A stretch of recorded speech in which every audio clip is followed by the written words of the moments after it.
know what, I'm going to help them out. And I'm going to take advantage. Yes, I'm running. Yes, I'm running for my life. I found my place in Midian. But now I'm going to help someone else out. And it had such an impact on Jethro. The way that Moses had treated his daughters, he realized he didn't treat them the same way as the Midianites. And because of the impression that he left on Jethro, he actually gave one of his daughters, named Zipporah, to Moses to be his wife. And God ended up blessing Moses and Zipporah with 2 sons. And Moses lived in peace in the safety of Midian for 40 years. Moses spent 40 years in this desert, living in peace, living in safety, and just maintaining his walk with God.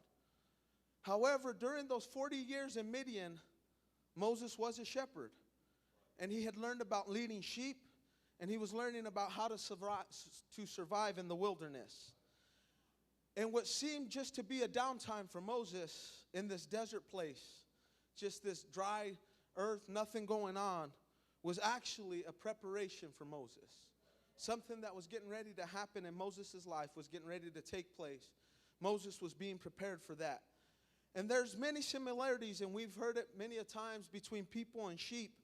And sheep need someone to care for them, and so do people. And so that was what Moses was doing. Sheep need someone to lead them, and Moses was leading those sheep, and people are the same way. And there was so much reflection, and we can look back at that story now, and we can see those things.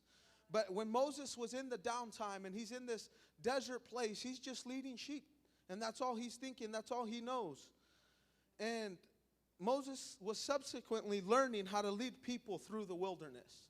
Not even realizing it, as he's leading sheep through the wilderness, it's setting him up for what's to come in the future in his life.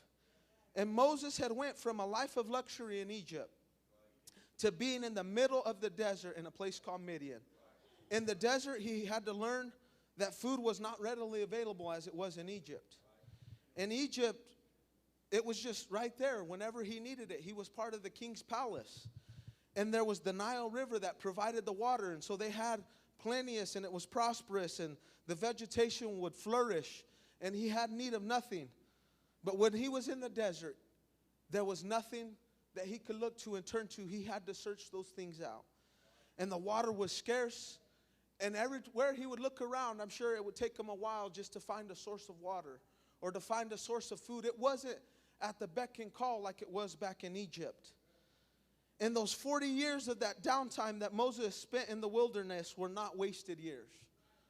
Not a single year was ever wasted. The desert was actually his classroom. And I know saying that to some people, we don't like to hear that word. None of us like school, but there's some of us that do. But it was actually his classroom. And God was the teacher of Moses at that point. And Moses may have not even been aware of it. He may have not even realized what was happening. But God was preparing Moses for a specific job. There was a purpose in all of it. And every time that Moses may have just felt like he was going, where am I going? Where am I doing? Maybe God nudged him in a certain direction and say, I need you to go this way. I need you to do this. And one day at Mount Horeb, Moses' attention was drawn to a strange and fascinating sight. A bush was burning, but it was not consumed. The leaves of this bush remained green, and Moses had to get closer to inspect this strange phenomenon. I'm sure we would have all done the same thing. You see a bush, you're expecting the smoke and everything else. But he actually said, you know what, it's not normal. I'm going to actually take a detour here and inspect what's going on. And we know as he was approaching the bush, God actually called out to Moses. And Moses immediately responded. It doesn't say he took 5 days, 10 days. He immediately responded to the voice of God. And he said, here am I. And God told Moses not to come any closer.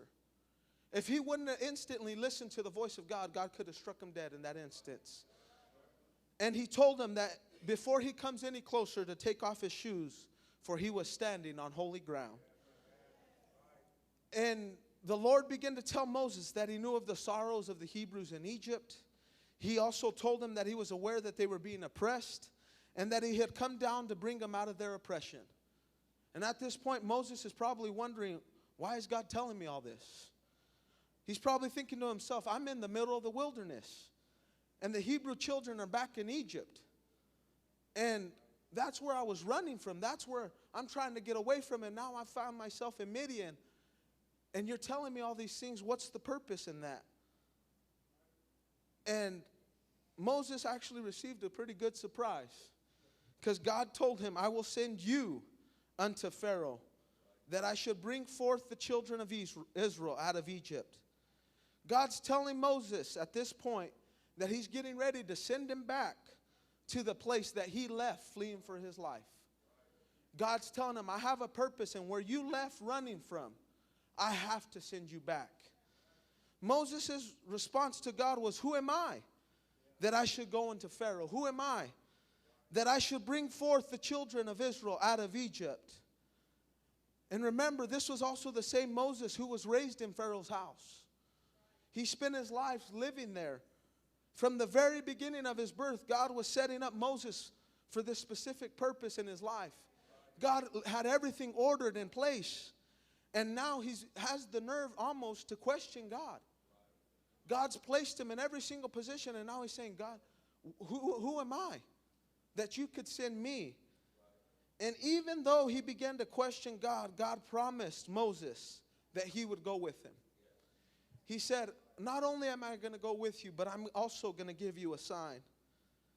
And there's going to be times in our life that God's going to call us for a purpose. But he's not going to leave you without the necessary tools to accomplish that purpose. A lot of the times, God's even already given us those tools. And what happens is we find ways in our own selves to convince ourselves out of those things. We say, yeah, God, you gave me that, but how about this one? And we start making up all these things and all these ways to try to get around of our purpose that God is trying to set before us in our lives. And this is exactly what happened to Moses. When God began to speak to him out of the burning bush, Moses gave excuse after excuse of why he wasn't prepared to lead the Hebrew children out of Egypt. He began to find every excuse in the book that he can.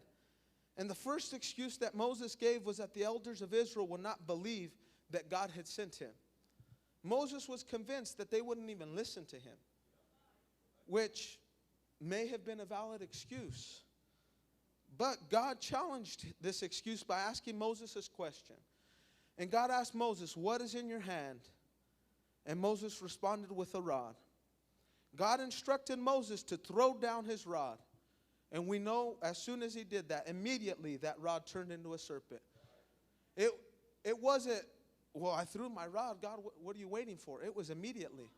Because God's preparing him. God's giving him those tools saying, I'm getting ready to give you a sign, and I'm not going to leave you just on the edge and waiting for an answer.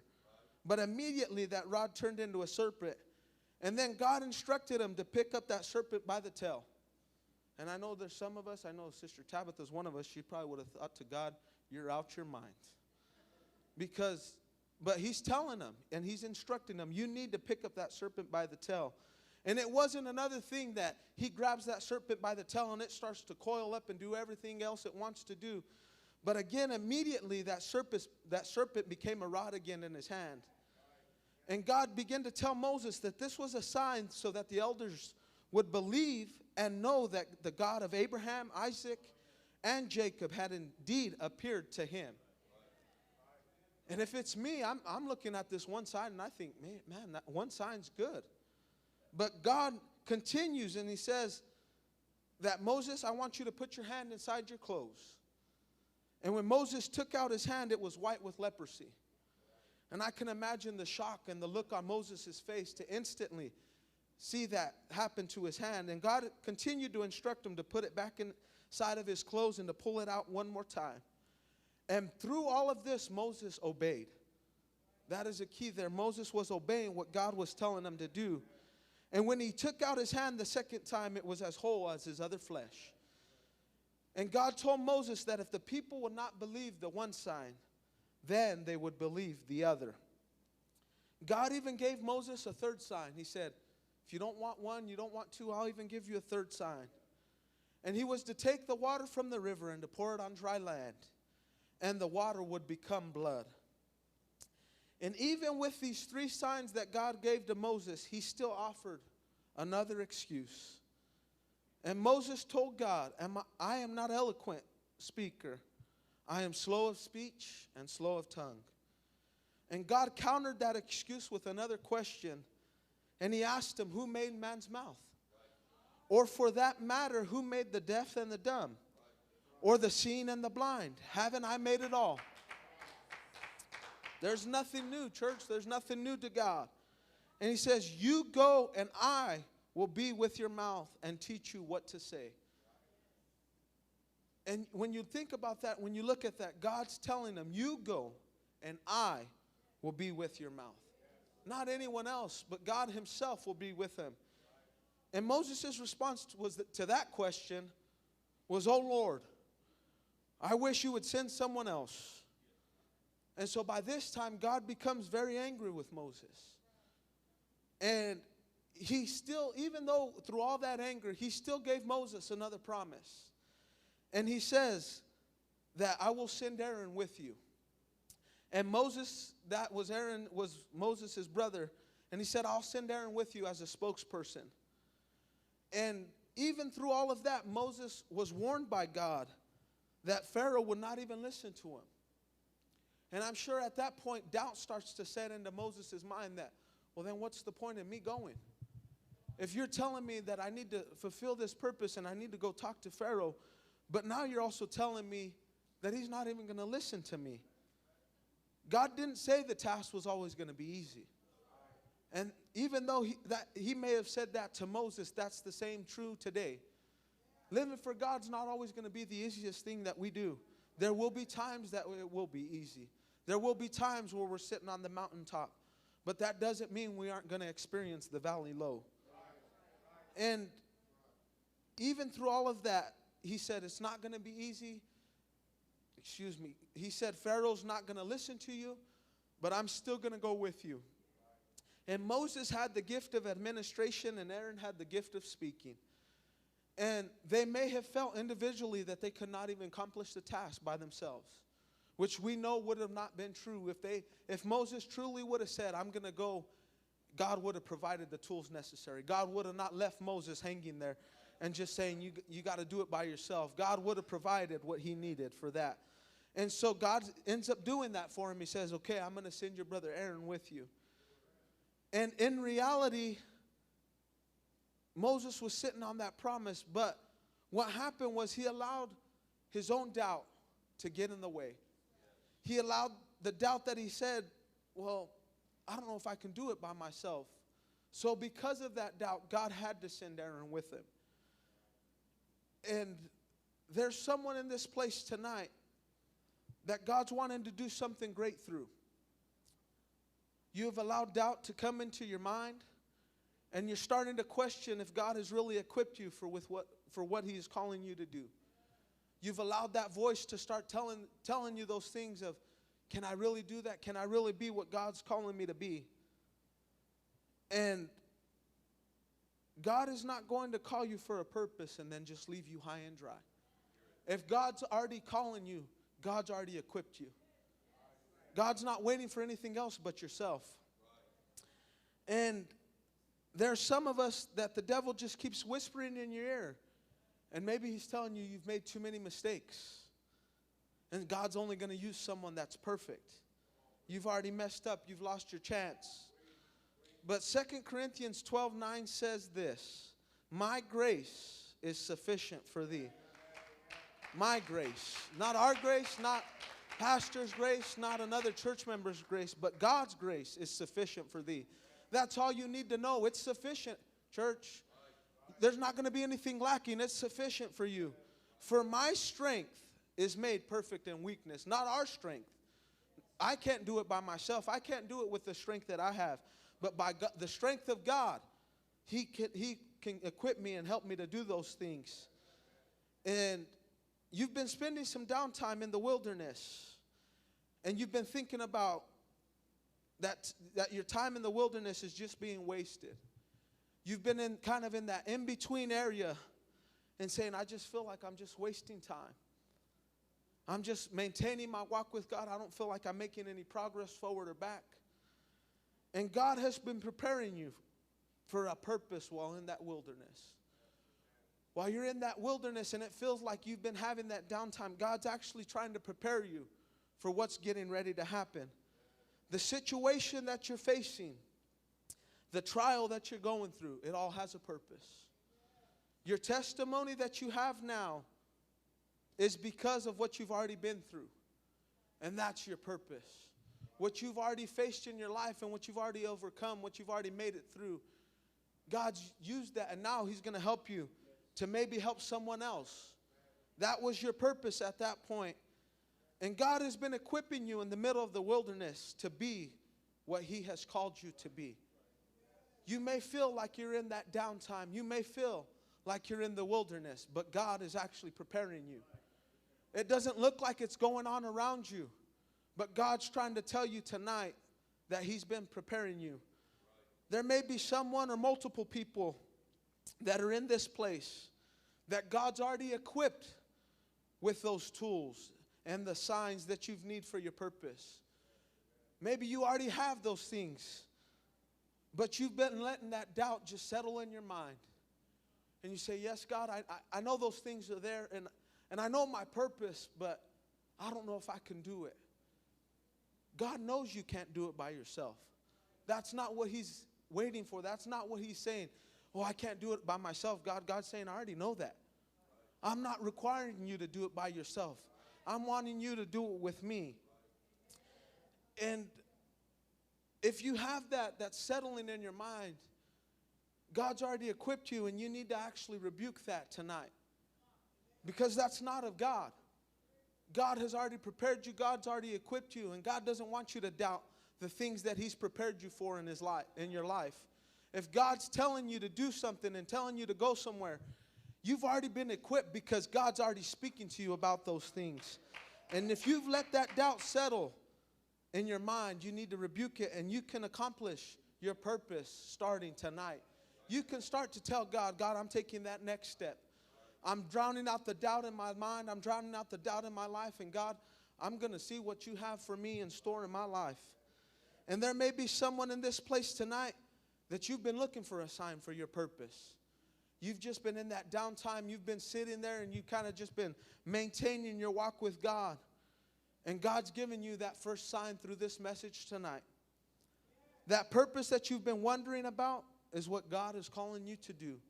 If you've already been thinking about it, that's God working on you. It's not the devil, it's not anyone else. If God's speaking to your mind about it, that's what your purpose is. Don't run from it. Don't push it away. Don't try to get rid of it, because no matter what you do, you ain't ever going to get away from that. Even if you walk out of the church, it's not going to work. And if you're finding yourself in that area where you just feel like you're in the wilderness, and you're saying, I quite don't feel like I have a purpose yet, then this is when you need to optimize your downtime. You need to start asking God, what is my calling? What is my purpose in your life? What do I need to do for you? What are the next steps that I need to take? If you begin to seek His face, if you begin to read His Word, there are going to be other signs that begin to follow. It's not just going to be something where you hear something from God tonight and say, okay, God, I've heard from you tonight. I'm ready to take that next step. And then you don't hear from God again. That's not how God works. God's already starting to prepare you. God's already starting to equip you. Now is the time to accept the call of God on your life. It doesn't have to strictly be to the ministry. It can be a call to be a prayer warrior. It can be a call to be a soul winner. It can be whatever God has called you to be. If that's what God's calling you to be, then that's what you need to be. You don't have to try to be something else. That's not what God's requiring of you. God's not requiring someone else to be the pastor of the church. God has already placed a pastor of our church. Don't worry about what you're not doing. Worry about what God's calling you to do. Because if you focus on that and you can see that purpose and you say, God, I'm going to focus on what you're calling me to do, you're going to see some things happen. And you may feel that when you're in the middle of the wilderness, that you're all alone. But God's actually preparing you in the middle of that wilderness. If you begin to accept your purpose, we are going to start to see great things happen in our own lives. We're going to start to see things happen not only in our own lives, We're going to see things happen in our families' lives. We're going to start to see things happen in our coworkers' lives. And we're going to see things begin not only to happen in those around us, but we're going to see things happen in our church, in our city, in the surrounding cities, in our nation. Why do we limit God? Why do we say, God, well, I only think you can do it for me. If he can do it for me, he can do it for anyone else. Don't limit God. Don't limit God what he can do. And I know I wasn't very long, and I'm going to start coming to a close here. But if God's been speaking to you in this place tonight, and God was working, God's moving, but if you heard something in the back of your head, I know a lot of the times we begin to doubt those things. We'll be sitting here on a church pew, and Pastor even talked about it this morning. You start to hear that word from God, and then you start to doubt that word of God instantly. Because the devil knows that if you can truly grab a hold of that purpose, that there's no stopping you. There's no telling what you could do if you truly buy into that purpose and say, God, nothing else matters, nothing in this world, nothing that happens to me. But if you buy into that purpose, there's no telling what you could do for the kingdom of God. If you're needing a sign from God tonight in this place, you can come up and ask God for a sign. That's the God that we serve. He's not going to leave you wondering, and he's not, like Pastor says, and the Bible says it, he's not the author of chaos and confusion. If you want a sign from God truly in this place tonight, the altars are open. And you can come to this place and come to the altar at any time and say, God, I've been dwelling in this wilderness, but God, I want to see my purpose in this wilderness. If you've been pushing that call of God on your life just to the back burner, tonight's the night to make a new commitment to God and say, God, yes, I may have just slacked in that area. I may have said, you know what, I'm just going to leave that to someone else. There's other people in the church that can get the same calling that I have. If that's been you, you can also come to the altar. And I'm encouraging you because I truly believe God is speaking in this place. Things have happened already in this service. We've heard it said multiple times. With everything going on around us, everything happening, we feel like we're in the wilderness. We feel like we're struggling sometimes. We feel like we're just maintaining our walk with God. But even though you may feel like you're in that wilderness, there is a purpose in all of it.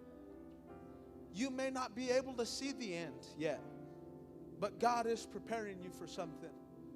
When you look at that story of Moses, it wasn't just the 40 years that he spent in the wilderness that God just prepared him at that point. It was from the birth of Moses that God began to shape his life. He couldn't see it when he was 1 year old, 2 years old, 3 years old. It took years and years down the road to that experience at the burning bush for him to realize my whole life had a purpose before this. This is what God was setting me up and preparing me for the whole time. And I'm sure at that moment, if he would have realized it, he may have pushed harder. He may have said, God, I'm not going to doubt you. I'm going to actually go when you tell me to go. I'm not going to make excuses and say, I need somebody to help me. Can you send my brother with me? God's trying to let you know that if you're doubting those things, don't doubt those things any longer. God's preparing you. God's already prepared you. The only thing that God's waiting for is you to prepare yourself. You already have the tools necessary. You have the doors open in front of you. There's not a door that's closed that God's not already trying to lead you through. But the only person that can close that door is yourself. You can say, God, I hear you speaking to me. I hear you tugging at my heart. I hear you wanting me to take that next step. But if you leave this place tonight and say, God, I don't think I'm ready. God's not asking you if you're ready. We're never going to be ready if that's what we're waiting for. There's too many things going on around us. We have busy lives. There's too many distractions. If we allow those things to keep our focus, we'll just say, God, I'm never going to be ready.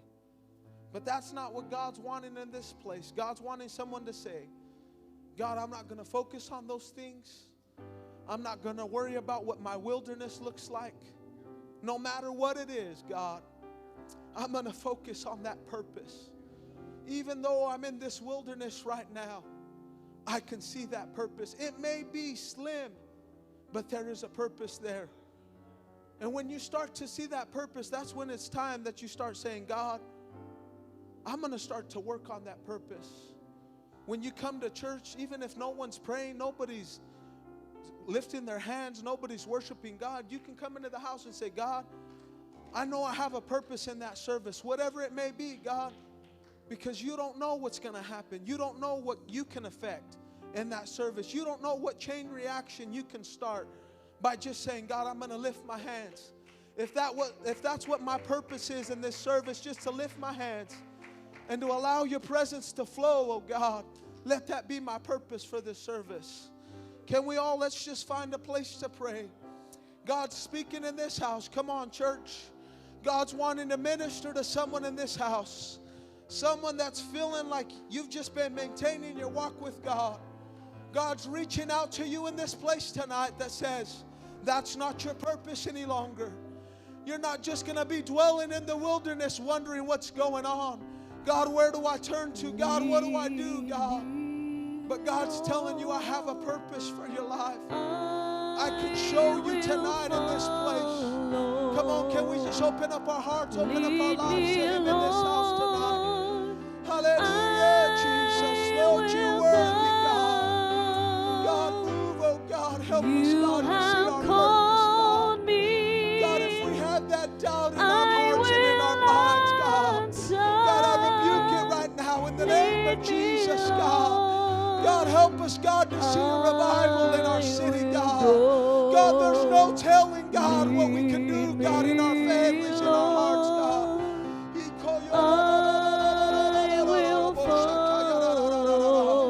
Come on, somebody. Make that your prayer in this place tonight. Say, lead me, Lord. Lead me, Lord, whatever it is, God, that you want me to do, God. God, I'm going to take that next step, God. God, I'm going to follow after your call, God. God, show me that tonight in this place, oh God. Come on, church. Come on, church. Let's push forward into the presence of God. God's wanting to work. God's creating an atmosphere that He can move in this house tonight. Yes, God. Yes, God.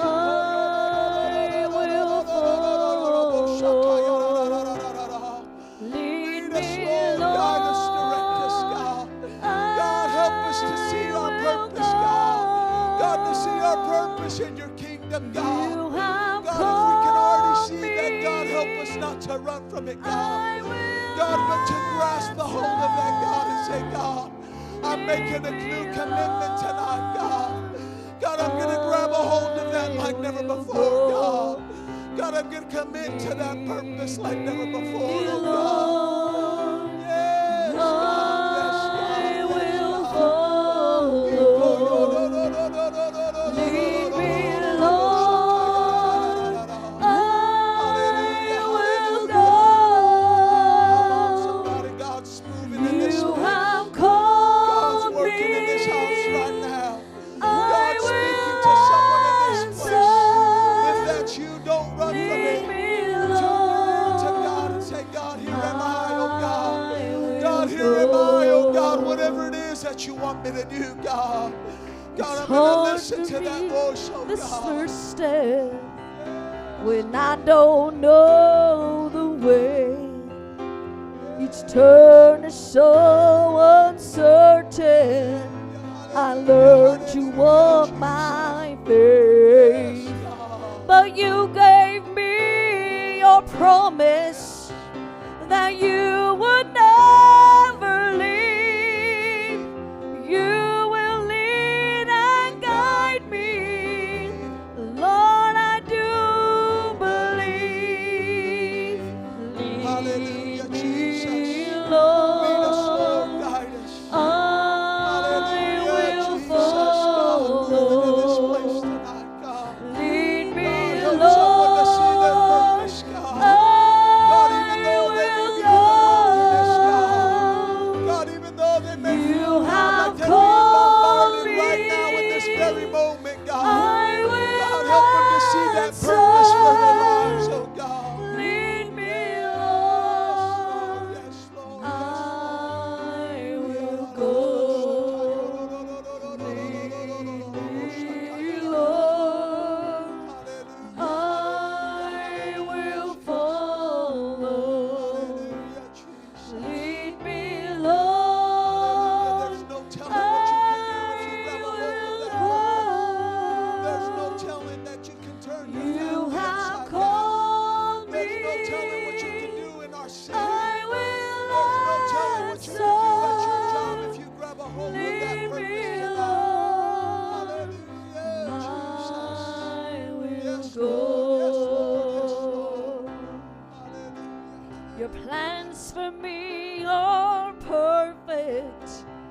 I never need to fear. For though at times I feel alone, I know that you are near. My heart just longs to follow. I'm willing to obey. Take my hand and lead me. Oh, follow all the way. Lead me, Lord. I will follow. Lead me, Lord. I will go. You have called me. I will answer. Lead me, Lord. I will go. Lead me, Lord. I will follow. Lead me, Lord. I will go. You have called me. I will answer. Lead me, Lord. I will go. Lead me, Lord. I will follow.